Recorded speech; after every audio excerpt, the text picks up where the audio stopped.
क्या चूक रही, कैसे हादसा हुआ, ये तमाम सवाल हैं। डीजीसीए ने विमान कंपनी के अधिकारियों को तलब कर दिया है। सूत्रों के हवाले से बड़ी खबर, डीजीसीए अधिकारियों से विमान की जानकारी ली जाएगी कि किस तरह से यह हादसा हुआ है, क्यों यह हादसा हुआ है, इसके पीछे के कारण क्या रहे।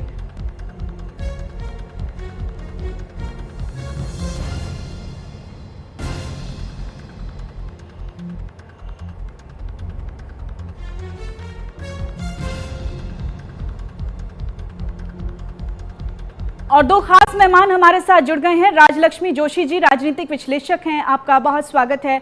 और हमारे साथ एक और खास मेहमान जुड़ गए हैं, उनसे भी मैं आपका परिचय करवाऊंगी। अभी फिलहाल मैं राजलक्ष्मी जोशी जी आपसे सवाल ले लेती हूं, क्योंकि जब भी कोई नेता जाता है, हमारे साथ एविएशन के एक्सपर्ट भी जुड़ गए हैं। कृष्णा मित्र जी, आपका भी बहुत बहुत स्वागत है। राजलक्ष्मी जोशी जी, मेरा आपसे सवाल है, जब भी कोई नेता जाता है तो अपने पीछे एक बहुत बड़ी लेगेसी छोड़कर जाता है, और वो हम देख भी रहे हैं तस्वीरों में, जिस तरह से समर्थन दिख रहा है, प्यार दिख रहा है एक नेता के प्रति। सवाल यही है कि जब आप राजनीति में होते हैं और उसके बाद आप अचानक से यूं अलविदा कह जाते हैं, तो आपके जो समर्थक हैं उनके लिए ये पचाना बड़ा मुश्किल हो जाता है कि उनका प्रिय नेता अब उनके बीच में नहीं है। TV9 भारतवर्ष। राजलक्ष्मी जी,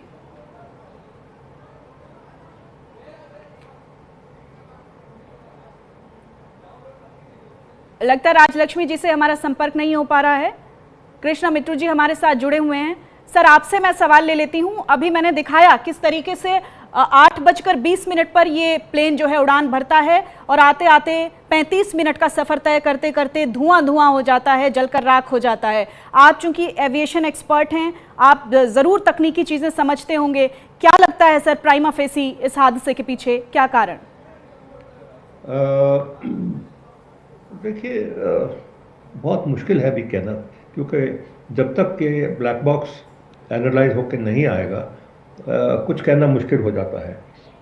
अगर टेक्निकल फॉल्ट कोई होता तो शायद ये एयरक्राफ्ट, इतनी शॉर्ट डिस्टेंस फ्लाइट थी है, शायद वापस चला जाता, अपने बेस बॉम्बे वापस चला जाता। मेरे को नहीं लगता कि कोई टेक्निकल फॉल्ट था। बहरहाल कहा जाता है कि डेस्टिनेशन पहुंचने के बाद वहाँ के आसपास पायलट ने इमरजेंसी घोषणा करी थी, उन्होंने मेडे कॉल दिया है। अब वो मेडे कॉल, जो इमरजेंसी कॉल जो होती है, वो 3 प्रकार की होती है: pan pan pan, mayday mayday mayday and SOS। जो पैन होता है वो कहते हैं कि मेरे को प्रायोरिटी लैंडिंग चाहिए। जो मेडे होता है वो कहता है मेरे को इमरजेंसी लैंडिंग चाहिए। जो SOS होता है, सेव माई सोल, अब मैं मरने वाला हूँ, मेरे को कोई बचाए, इस किस्म की।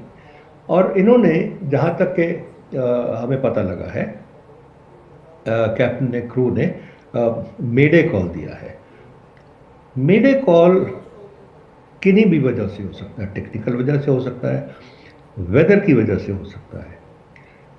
मैं वेदर का ज़्यादा ध्यान दूंगा, क्योंकि ये आए हैं, इन्होंने एक बार ओवरशूट किया है, एक सर्कल काट के दोबारा वापस आए हैं, दूसरी लैंडिंग में इनका क्रैश हुआ है। मेरे को जहाँ तक लगता है कि सर, मैं आपको रोकना चाहूंगी। बारामती विमान हादसे से जुड़ी बड़ी खबर है, और कुछ तस्वीरें एक के बाद एक निकलकर सामने आ रही हैं। इस हादसे का पहला सीसीटीवी वीडियो सामने आया है। अपने दर्शकों को हम दिखाएंगे हादसे के वक्त का पहला सीसीटीवी वीडियो। जब ये हादसा हुआ उसके बाद सीसीटीवी फुटेज जो निकल कर आया है, ये देखिए, ये सीसीटीवी फुटेज है इस पूरे हादसे का। 8:46 ये वक्त दिखा रहा है। 8:45 के करीब ये हादसा वहां पर होता है, और ये सीसीटीवी फुटेज अब निकलकर सामने आया है पूरे हादसे के बाद। किस तरह से जलकर राख हुआ है प्लेन, आप तस्वीरों में भी देख पाएंगे, क्योंकि जैसे ही कोई हादसा होता है, धीरे धीरे उससे जुड़े हुए जो सबूत हैं वो निकलकर सामने आते हैं, वीडियोस निकलकर सामने आती हैं, और इसी कड़ी में जो सीसीटीवी फुटेज है वो निकलकर सामने आया है। आपके टीवी स्क्रीन पर आप इस वक्त देख रहे हैं, ये इस पूरे हादसे का सीसीटीवी वीडियो है। महज 1 मिनट के दरमियान देखिए, जिंदगी और मौत का यही खेल होता है। अगर जाको राखे साइयां मार सके ना कोई। कई बार ऐसा भी हुआ है कि बड़े 1 मिनट के अंतराल में जिंदगियां बची हैं, लेकिन 1 मिनट के अंतराल के बीच जिंदगियों को हमने जाते हुए देखा है। महज 1 मिनट का वक्त लगा किसी शख्स को इस दुनिया को अलविदा कहने में। 8:45 पर ये हादसा होता है और ये 1 मिनट के दरमियान का वक्त है। 8:45 से लेकर 8:46 के बीच का ये वीडियो सीसीटीवी फुटेज जो है वो आप देख रहे हैं।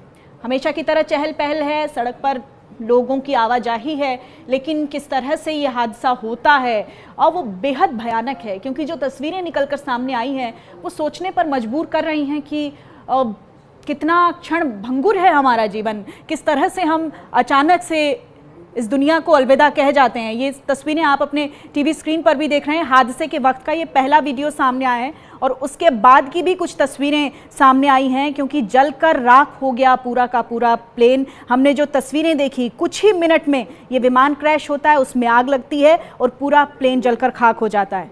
आग बुझाने के बाद जो विमान के टुकड़े हैं वो वहाँ पर बिखरे हुए नज़र आते हैं। इसमें जो भी लोग सवार थे सभी लोगों की जान चली जाती है।